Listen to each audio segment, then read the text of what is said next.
Hello दोस्तों, कैसे हैं आप सब। आज की हमारी कहानी है अपमान। अगर आपको कहानी अच्छी लगे तो चैनल को लाइक, शेयर और सब्सक्राइब करना ना भूलें।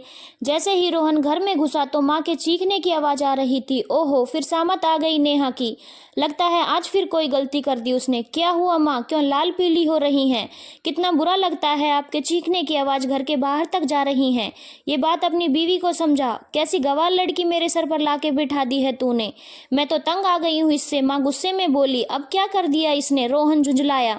देख जरा कैसा खाना बनाया है, दाल कच्ची है और रोटी जली हुई। रोहन ने देखा, सारी थाली में खाना थूक कर रखा था उसकी माँ ने। नेहा डबडबाई आंखों से उसे देखने लगी और चुपचाप थाली उठाकर अंदर जाने लगी। कुछ और बना देती हूँ अभी, कहती हुई वो चली गई। माँ होश में आ जाओ, नेहा बहुत सीधी है और मुझे बहुत प्यार करती है, इसीलिए चुपचाप आपकी ज्यादतियां सह रही है। कोई दूसरी होती तो अभी तक भाग गई होती। भाग कर जाएगी कहाँ? अपने भुक्कड़ माँ बाप के पास। उन्हें अपने खाने के लाले पड़ रहे हैं, इसे क्या खिलाएंगे? गवार है सारा परिवार। बड़ी तारीफ करता था तू, पढ़ी लिखी है लड़की, एकदम कूड़ा है कूड़ा। तो आपको गुस्सा उसके गरीब परिवार से है या उसकी कम काबिलियत से? रोहन ने तैश में आकर पूछा। तब तक नेहा दोबारा आलू के पराठे दही परोस के ले आई थी। लीजिए माँ जी, उसने थाली उनकी तरफ बढ़ाई। ये देख कैसे मोटे मोटे पराठे थोपे हैं, जैसे कोई जानवर खाएगा इन्हें। कुछ सिखाया है तेरी माँ ने या नहीं? गवार कहीं की। वो पराठों को तोड़कर टुकड़े करती इससे पहले रोहन ने उनके हाथ से थाली ले ली। ठीक है अम्मा, तुम्हें पसंद नहीं तो मुझे दे दो, बड़ी भूख लगी है। नेहा प्लीज थोड़ी सब्जी भी ला दो, मैं हाथ धोकर आता हूँ अभी। माँ बड़बड़ाती रही और रोहन स्वाद लेकर पराठे खाता रहा। सोच रहा था वो क्यों उसकी माँ नेहा को नापसंद करती है। क्या सिर्फ इसीलिए कि उसके पेरेंट्स ने बहुत बड़ी शादी नहीं की थी, उनकी उम्मीद के अनुसार दहेज नहीं दिया था? कितनी ओछी सोच है माँ की। वो लज्जित हुआ ये सोचकर। कोई तेज तर्रार लड़की होती तो बता देती उन्हें जुबान चलाने का नतीजा।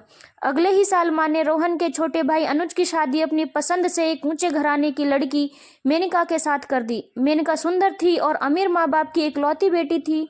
खूब दान दहेज लेकर आई थी संग में। माँ की खुशी का ठिकाना ना था। अपनी सहेलियों के आगे दिन रात प्रदर्शन करती। कभी उसके लाए गहनों का जिक्र होता तो कभी उसके घर से आए तोहफों का। मेनका भी समझ गई थी अपनी सास का लालच और खुद को मिलती इज्जत का कारण। धीरे धीरे उसे भी अपनी गुणी भाभी नेहा को सताने और चिढ़ाने में मजा आने लगा। वो शुरू में सास का साथ देती। जब भी वो नेहा की बुराई करती वो आग में घी डालती और मजा लेती। लेकिन जल्दी ही वो खुद अपनी सास को भी नियंत्रित करने लगी थी।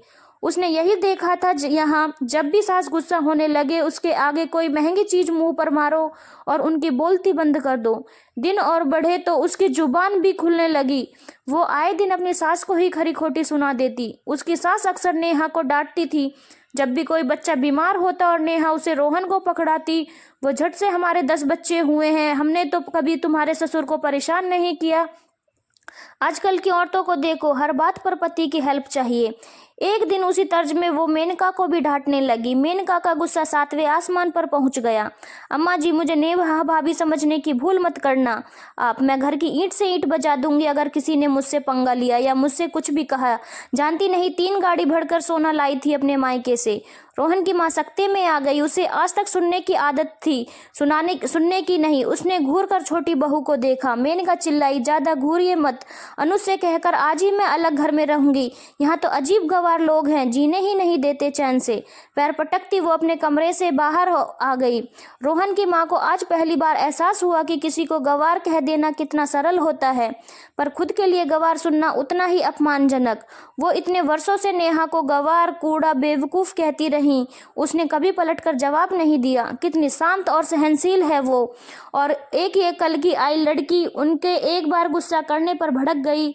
उन्होंने खुद की गलती महसूस की और निश्चय किया कि मन में आज से वो ध्यान रखेंगी बहुओं से कैसे बोलना है।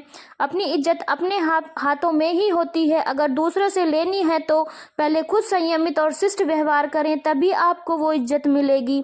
बड़ी बहू नेहा गवार नहीं बल्कि सचमुच का हीरा है, जिसे संभाल कर रखने की जरूरत है उन्हें। धन्यवाद दोस्तों। अगर आपको कहानी अच्छी लगी हो तो चैनल को लाइक, शेयर और सब्सक्राइब करना ना भूलें।